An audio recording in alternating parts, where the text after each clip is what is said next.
Hello दोस्तों, तो कैसे हैं आप सब लोग। आई होप कि आप सब अच्छे होंगे, आपकी पढ़ाई भी बहुत अच्छे से चल रही होगी। मैंने जैसे कि आपको बताया था कि कल मैं टेस्ट के बारे में बताने वाली हूँ, तो आज मैं अपने टेस्ट के बारे में यहाँ पे बताऊंगी कि कितना मेरे स्कोर रहा। इसी प्रॉब्लम हो गई थी, एक तो मेरे नंबर वैसे ही नहीं बढ़ते, ऊपर से प्रॉब्लम हो गई थी। मन करते कि आपने अपने नंबर नहीं बताए, तो जितने भी मेरे नंबर आए मैं आपको बताऊंगी कि हाँ भाई इतने मेरे नंबर बने हैं।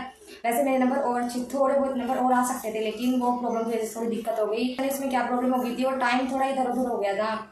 जैसे मैं हिंदी कर रही थी और हिंदी करने के बाद फिर मैंने रीजनिंग करी, रीजनिंग के बाद में फिर दोबारा से मैंने हिंदी पे जाकर देखा तो हिंदी के एक भी क्वेश्चन अटैम्प्ट नहीं थे, सभी क्वेश्चन अनअटैम्प्ट हो गए थे। तो जिसकी वजह से थोड़ी प्रॉब्लम हो गई, जल्दी से हिंदी को लगाया और फिर से वो ऐसी हो गई।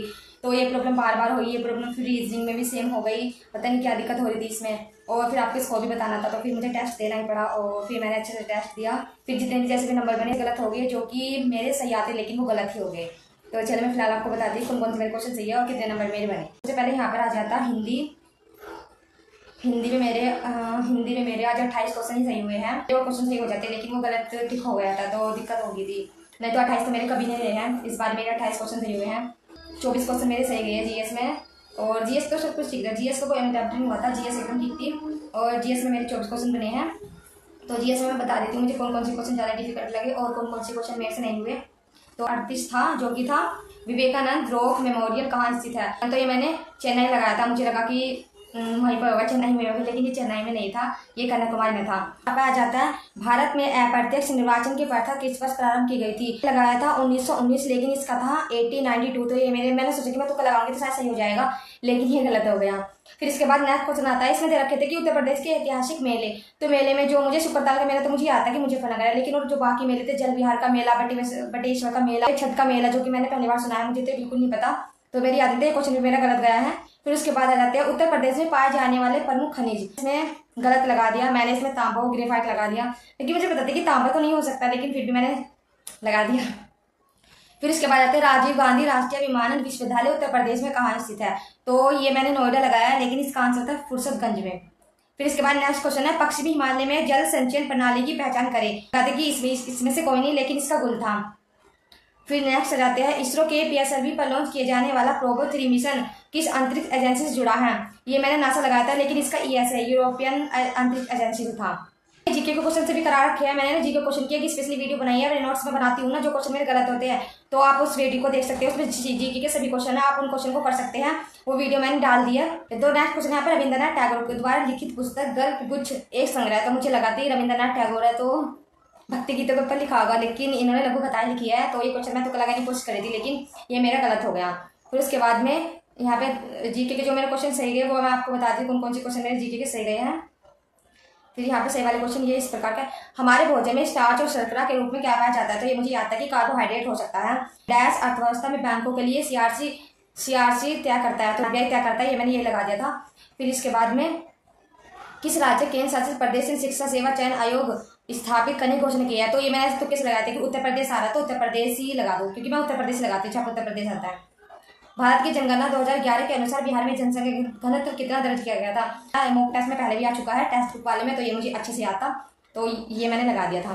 फिर इसके बाद है निम्नलिखित किस स्थान पर मानसून के मौसम के दौरान सबसे कम वर्षा होती है। ये मैंने बुक में से पढ़ा था, तो ये मुझे याद था। भारत का निम्न में से कौन सा क्षेत्र खनिज का भंडार है। छोटा नागपुर, ये भी मुझे याद था। और नेपाल भारत के निम्न किस राज्य के साथ अपनी सीमा साझा करता है, तो ये तो मुझे पक्का याद था। फिर आ जाता है अगरिया, बेगा तथा भुइया अनुसूचित जाति उत्तर प्रदेश के किस जिले में निवास करती है। तो इसका मुझे याद नहीं था, लेकिन फिर मैंने सोनभद्र लगा दिया कि, तो मैंने यही लगा दिया और ये मेरे सही चला गया। फिर यह क्वेश्चन आता है, वह कौन सा मूल अधिकार है जो संविधान के 352 अनुच्छेद के अंतर्गत उद्देशित आपात में भी स्थगित नहीं किया जा सकता। तो ये तो मुझे लगता है कि सभी को याद होगा। फिर इसके बाद इंडियन नेशनल कांग्रेस के द्वारा की गई, तो ये भी सभी को याद होगा। और अर्जुन पुरस्कार की शुरुआत, ये भी सिंपल सही था। यूपीएससी का पूरा नाम, ये भी सिंपल ही था। पीएम मोदी को किस देश में सर्वोच्च सम्मान great cross of the legion of honour सम्मानित किया गया। तो ये मैंने फ्रांस के लगाया। भारत में राष्ट्रीय खेल दिवस किस तिथि को मनाया जाता है। ये भी आज क्वेश्चन है, 29 अगस्त। फिर इसके बाद निम्नलिखित में से कौन भारत का एक प्रसिद्ध ट्रैक और फील्ड धावक है हमारा। तो मैंने इसमें मिल्खा सिंह लगाया। उस्ताद बिस्मिल्लाह खां, ये मेरे आता है, इसमें सितार वादक है। उत्तर प्रदेश के सबसे अधिक और सबसे कम क्षेत्रफल वाले जनपद, तो ये तो हम कितनी बार पढ़ चुके हैं। निम्न में से किस भारतीय संगीत को मलिके गजल कहा जाता है। तो मैंने इसमें बेगम अख्तर ही लगाई और ये मेरे सही चला गया।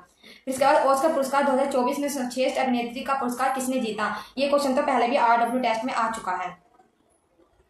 भूटिया नृत्य इनसे किस राज्य में किया जाता है? भूटिया नृत्य मैंने याद किया था, ये गौरव सर से मैं पढ़ी थी तब याद किया था, सिक्किम।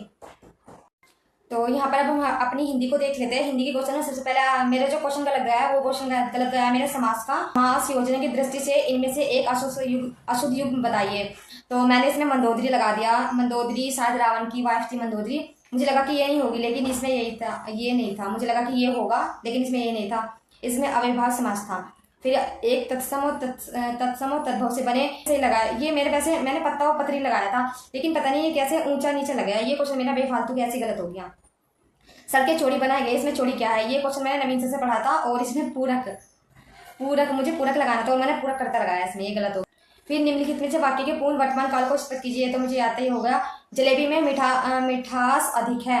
तो मीठा हमारा विशेषण होता है। मनोविज्ञान सूचक शब्द में वाक्यांश तथा वाक्यों के अंत में किस चिन्ह का प्रयोग होता है? तो मन के भाव को प्रकट करने के लिए विस्मयबोधक होता है। बघेली बोली किस क्षेत्र में बोली जाती है? जबलपुर में बघेली बोली जाती है। ये तो मैंने आपको वीडियो में भी याद करवाया था। अंचल की साहित्यकार का उपनाम है। तो अंचल है हमारा रमेश्वर शुक्ल अंचल। और बालकृष्ण शर्मा का नवीन है। बद्रीनाथ भट्ट का सुदर्शन है। और अभी हम नंबर की बात कर लेते हैं। वैसे कुल मिला के मेरा टेस्ट कोई अच्छा नहीं गया है, सबसे बेकार टेस्ट गया है। क्योंकि जब टेस्ट में प्रॉब्लम आ गई थी ना, तो फिर मैं बार बार टाइम को देख रही थी और टाइम को देखने की वजह से ना ये रहा कि अब यार तो सब कुछ बेकार हो गया। तो माइंड में फिर एक बात रही ना कि ये बेकार हो गया, पूरा टेस्ट बेकार हो गया। इसके चलते तो मेरा टेस्ट और बेकार हो गया, अच्छे नंबर नहीं बने। और पहले भी अच्छे नंबर नहीं आए थे, खैर ये है। पर 164 तो बहुत ज़्यादा, बहुत ही कम नंबर हो गए।